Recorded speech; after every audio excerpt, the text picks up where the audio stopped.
I never really thought of myself as the kind of guy who'd go out of his way to ruin someone's life. Honestly, I've always been the quiet one. Kept my head down, did my work, paid my dues, and just tried to live as low maintenance a life as possible. But life has a funny way of showing you who you really are when someone you care about gets hurt.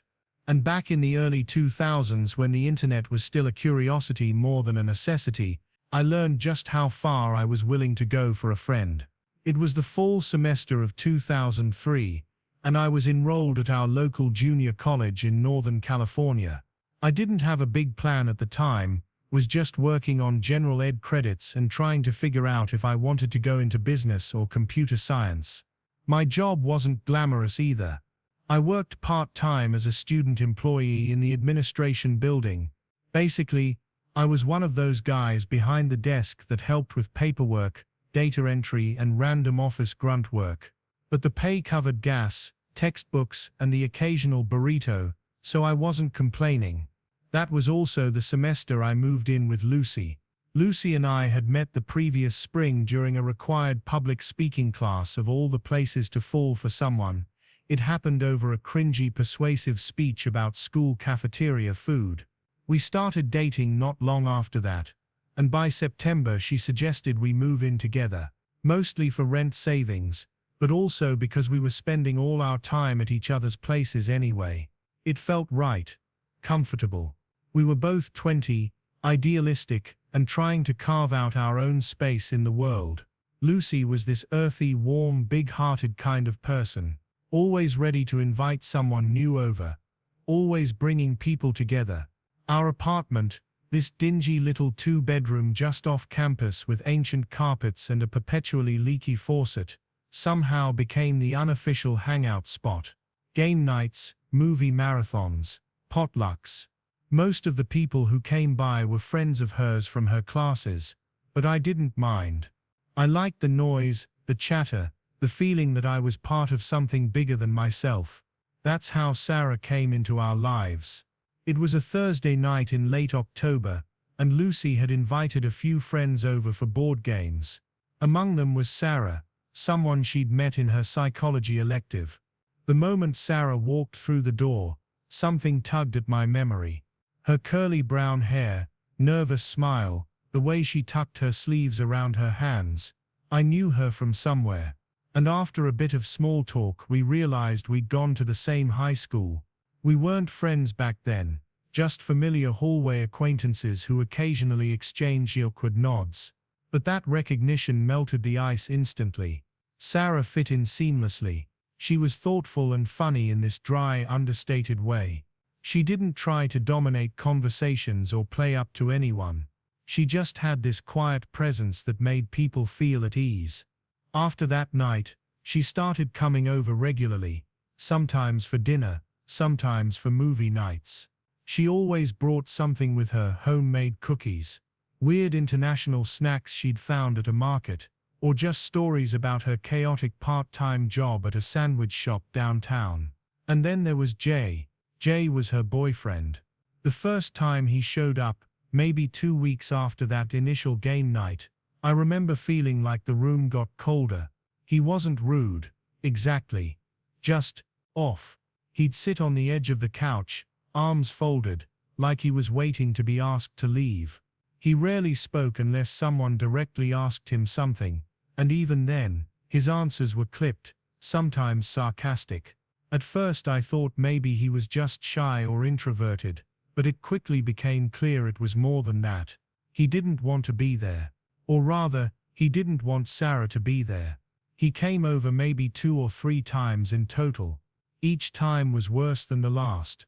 There was one evening, we were watching The Princess Bride, believe it or not, where I caught him glaring at Sarah when she laughed too hard at something Lucy said. Not joking, not playful. Just this cold, unsettling look that sent a chill down my spine. After that, Sarah stopped bringing him.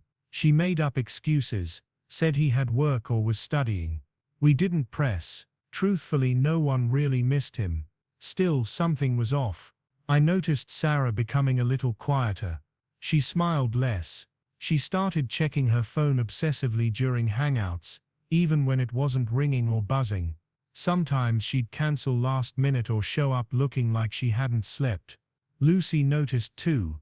One night, while we were cleaning up after dinner, she leaned over and whispered, "I think something's going on with Sarah.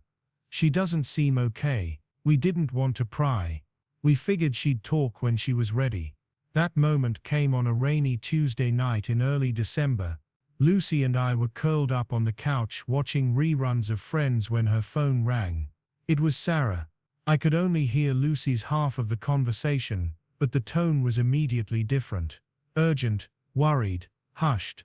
Within minutes, Lucy was pulling on her coat and telling me Sarah was coming over.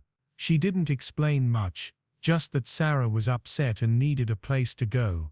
When Sarah walked through our door that night, she looked like someone who had been wrung out emotionally. Her eyes were red, her hands trembling slightly as she clutched her bag. Lucy pulled her into a hug, and they sat down on the couch while I awkwardly lingered in the kitchen, pretending to make tea, but mostly just trying not to intrude. Eventually Lucy came into the kitchen and filled me in. Jay had accused Sarah of cheating, not just once, but repeatedly, obsessively.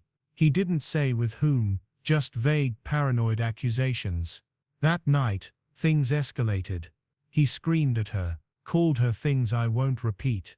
When she tried to leave, he physically blocked her, and when she tried to push past, he shoved her back. She fell, hit a coffee table, and landed hard on her back. Sarah told Lucy it was an accident, that Jay didn't mean to hurt her, that he was just upset, that he'd never done anything like that before. Lucy said she showed her the bruise, purple, spreading across her lower back like a storm cloud. I didn't see it. I didn't need to. I was already shaking with anger. I don't think I slept at all that night. I lay in bed staring at the ceiling, my thoughts racing, my fists clenched so tightly I left nail marks on my palms. I hated him, and I hated that I felt so helpless. I wasn't the kind of guy who got in fights. I'd never punched anyone in my life, but something inside me was boiling over. This wasn't just a bad relationship. This was abuse, and I wasn't going to stand by and do nothing. I kept replaying that night in my head over and over, like a broken record stuck on the worst track. The sound of Sarah's voice, when she called Lucy, trembling and desperate. The way her eyes looked, red-rimmed, haunted, like someone who had been dragged through hell but still had the strength to show up for help. I was furious, not just at Jay, but at myself. Why hadn't I seen the signs? How had I missed all the little things that pointed to this? Lucy and I sat up late talking about it. She was worried for Sarah, obviously, but also cautious. "We can't just jump in guns blazing," she said quietly. "We don't even know if it's really as bad as it sounds," but I could tell she believed Sarah, just like I did. The next few days were a blur. Sarah came over less frequently, but when she did, there was this constant shadow over her. She looked like she was carrying the weight of the world on her shoulders. I wanted to protect her, to fix this somehow, but didn't know how. Jay's presence hung over everything, like a dark cloud. I kept catching myself checking for him, at school, near our apartment, even when I was just walking across campus. There was this simmering rage building inside me that I couldn't shake. Then one afternoon, while working at the admin building, I found myself alone for a bit. The place was quiet, except for the hum of the computers and the occasional phone ringing. I was filing some paperwork when a thought struck me, something wild, borderline crazy, but maybe the only way to really get back at Jay without resorting to violence. I had access to the student records. I could see anyone's schedule, their fees, everything. It wasn't some top secret clearance or anything. The system was basic, but that meant it was easy to navigate if you knew what you were doing. I started pulling up Jay's records. He was an international student, from somewhere in Asia, and I remembered Lucy mentioning how serious it was for him to stay enrolled full-time, or risk losing his visa.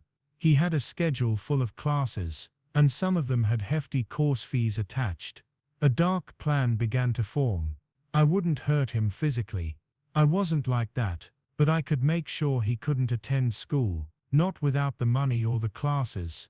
On the last day to add or drop classes without penalty, this was something the school posted on the bulletin boards and emails. We'd have a small window to mess with schedules. Since online registration wasn't a thing yet, the enrollment officers had dedicated phones that anyone in administration could use. I waited until that day, heart pounding. It felt like I was on the edge of something dangerous, but also necessary. Using the phones at my desk, I started calling. One by one, I cancelled all of Jay's classes, every single one. And then, because I wanted to make it impossible for him to just sneak back in, I added him to every class that had a course fee attached, even ones he never signed up for. The goal was clear: put him in debt, block his path. My hands shook the whole time, and I could feel the sweat beading on my forehead, but I kept going. I kept telling myself it was for Sarah, for my friend who had been hurt and scared and trapped. The next day I didn't say anything. I went to class, kept working, acted like nothing had happened. But I could feel this silent tension beneath the surface of everything. Sarah was still worried, but there was a subtle shift after that Tuesday. She told Lucy later that day that she went to her English class and saw Jay there, but he wasn't on the official roster anymore. Someone new was standing in his place. When Jay tried to argue with the professor, the teacher just shook their head. Without being on the list, Jay couldn't stay. He left defeated. Sarah never had to see him in class again. It was the first glimmer of justice I'd seen for her, but also the start of a long shadow, because things didn't just stop there. The days after that felt like I was walking through a fog. I couldn't decide if I was proud of what I'd done or scared out of my mind. On one hand, I'd struck a blow for Sarah, finally given her a little breathing room away from Jay. On the other, I was aware that I'd crossed a line. Messing with someone's education, especially when they're a foreign student relying on it to stay in the country, wasn't a small thing. It could ruin a person's life. I kept my secret close. I didn't tell Lucy, and I sure as hell didn't tell Sarah. They both needed to feel safe, and I wasn't about to risk them worrying that someone else was involved. The last thing I wanted was for Jay to find out that I'd done it. That would only make things worse. So I stayed quiet, hoping the problem had solved itself, but it didn't quite work like that. Sarah broke up with Jay the very next night after the push. She told Lucy she just couldn't take it anymore. The fear, the accusations, the anger, it was too much. She started spending more time with us, but her smile was still fragile, like glass ready to shatter. I wanted to help her heal, but I felt powerless against all the damage that had already been done. Meanwhile, I started noticing changes in the campus atmosphere. People whispered about Jay. Rumors started to spread that he was having trouble with enrollment, that he might get kicked out. I felt a strange mix of satisfaction and guilt hearing those whispers. Part of me wanted him to suffer for what he did, but part of me also worried about how far I'd gone. What if he really got expelled? What if I'd ruined his future? It was a heavy weight on my conscience. At work I kept busy and avoided thinking about it too much. Sometimes I'd look up Jay's record quietly, curious if anything had changed. Months later, I saw all his classes were gone. Not just the ones I'd dropped, but none at all. And all the classes with fees, also gone. I wanted to believe that he'd been kicked out, but I never confirmed it. It felt like enough to know that Sarah no longer had to see him. Lucy and I drifted apart a few months after all this happened. It wasn't because of any of this specifically, just the way young relationships go sometimes. After that, I didn't see Sarah much either. Life moved on, but that memory stuck with me. Sometimes I wonder if I was too harsh. Maybe I crossed a line that shouldn't have been crossed. But then I remember the bruise, the fear in Sarah's voice, and I realize he deserved every bit of inconvenience he faced. I still believe you don't mess with my friends. The months that followed that December night felt like a slow, steady unraveling of everything I thought I knew about justice, and myself. At first, the rush of doing something, anything to protect Sarah, had felt like pure adrenaline. Like I was finally reclaiming control in a world where I'd felt powerless for so long. But as the dust settled, I found myself wrestling with the consequences I had set in motion. Even if I hadn't seen all of them firsthand, I'd never been the type to want revenge. Growing up in a modest household, where kindness was valued over conflict, I always believed problems could be solved with conversation, with empathy. But here I was, having pulled the strings behind the scenes to sabotage a man's entire education. And though I told myself it was for a good cause, the weight of what I'd done began to press down on me in quiet, insidious ways. I think the first time I really questioned myself was when I realized that Jay wasn't just some anonymous face anymore. He was a real person with hopes, fears, maybe even family who depended on him. The knowledge that my actions might have sent him home, forced him out of the country, that kept me awake on more nights than I care to admit. But every time doubt crept in, I reminded myself why I'd done it. Because he hurt Sarah. Because some things aren't forgivable. Still, the moral conflict gnawed at me. Was it right to play puppet master with someone's life like that? Where's the line between standing up for a friend and becoming something you despise? It was a question without a neat answer. Meanwhile, Sarah was slowly picking up the pieces of her life. She stopped coming around as much, probably because without Jay looming over her, she started to rebuild her own world, separate from the toxic shadows. I heard through Lucy, who still checked in on her, that Sarah was taking more control over her classes, her schedule, even signing up for clubs and groups she'd never dared to join before. That made me feel like maybe, just maybe, I had done something good. But my feelings were complicated. I knew I could never go back and undo what I did, and part of me wanted to keep that secret buried forever. For a long time I kept my distance from both Lucy and Sarah, not because I didn't care, but because I didn't want to bring the storm of the past back into their lives. I wasn't sure if I was protecting them or myself, but either way, the silence was a wall I needed. One afternoon, months after everything, I found myself scrolling through my old emails and came across a message from the administration office, something about the end of semester enrollment. It hit me hard, the way it all came rushing back. The quiet satisfaction, the fear, the rush of being both a protector and a secret saboteur. It made me realize that revenge isn't always loud or explosive. Sometimes it's quiet, invisible, and sometimes it's messy, tangled with guilt and pain.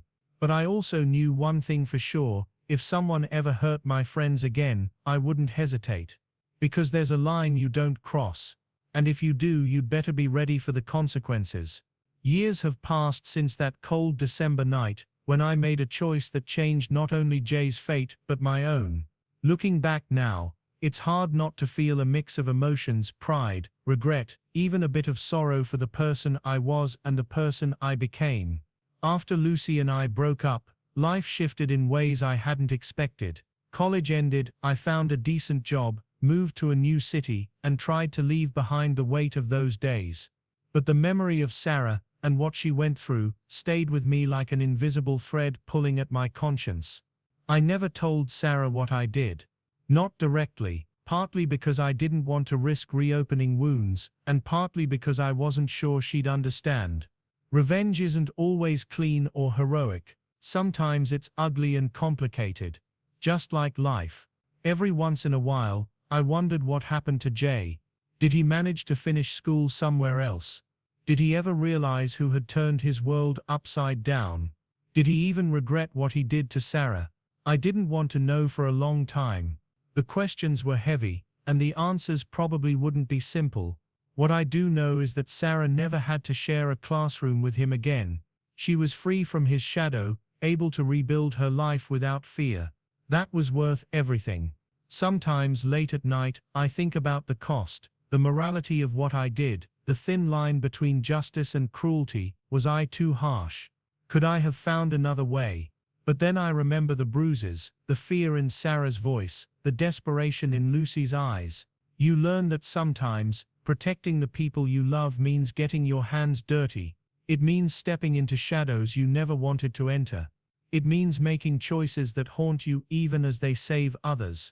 I'm not proud of being a vigilante or a secret saboteur, but I am proud of standing up when it mattered. Because if you hurt my friend, if you cross that line, you're not just messing with them, you're messing with me. And I won't let that slide. Sometimes justice isn't clean.